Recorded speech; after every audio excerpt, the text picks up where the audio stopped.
हरिवंश महाराज जी आपके बल से ये शरीर विवाह नहीं करेगा, आजीवन ब्रह्मचर्य पालन करने और प्रियालाल की प्राप्ति करना चाहते हैं। गुरुदेव, स्त्री शरीर को क्या सावधानी रखनी चाहिए ब्रह्मचर्य और भगवत प्राप्ति में? हाँ, अपने माता पिता के सानिध्य में रहे और कभी भी किसी भी पुरुष का किसी भी तरह से संग एकांतिक न स्वीकार करे, चाहे रिश्तेदार हो चाहे नातेदार हो, कभी एकांत वास न होने पावे।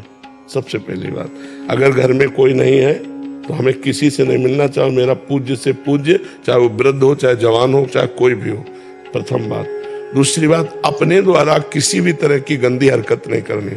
मोबाइल में गंदी बातें देखना, अपने शरीर से कोई गंदी चेष्टाएं स्वयं अपने आप में करना, फिर वो तो नाटक नौटंकी बना रहेगा, फिर उससे कोई लाभ नहीं मिलेगा। और आहार बड़ा सूक्ष्म करता जाए, क्योंकि ब्रह्मचारी को ब्रह्मचर्य पचाने के लिए भोजन कम पाना चाहिए। कम भोजन पाने से ऊर्जा शक्ति बढ़ती है, दैवी शक्ति बढ़ती है। और कम से कम 2 घंटे आसनों में बैठना सीखे।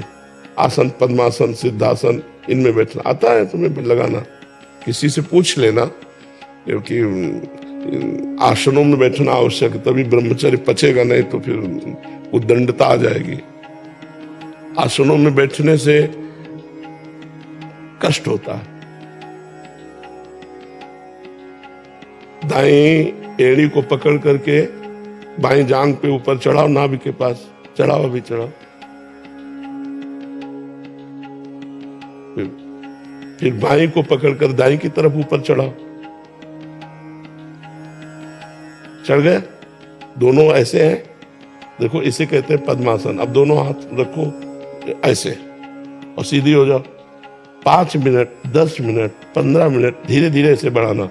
जितना कष्ट हो उस समय सोचो मैं शरीर नहीं हूं, चुपचाप शांत ऐसे अभ्यास करो, ठीक है? पहले इतना करो, फिर आगे होगा तो हम बताएंगे। और मासिक में 3 दिन तक कोई नियम कोई नियम तुम्हारे लिए नहीं। जो ब्रह्मचारी उसके लिए मासिक का कोई महत्व नहीं।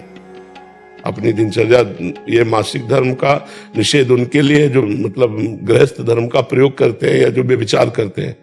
जो ब्रह्मचारी वो परम पवित्र हर समय रहता है। स्नान कर लिया, वस्त्र आदि से शरीर को सुरक्षित रखा, अपनी साधना में तुम्हारे लिए कोई नियम नहीं। सेवा कर सकते हैं? हाँ, बिल्कुल कर सकते हैं। स्नान किया, रज लगाया, ब्रह्मचर्य के लिए केवल विधान है, अन्य के लिए नहीं।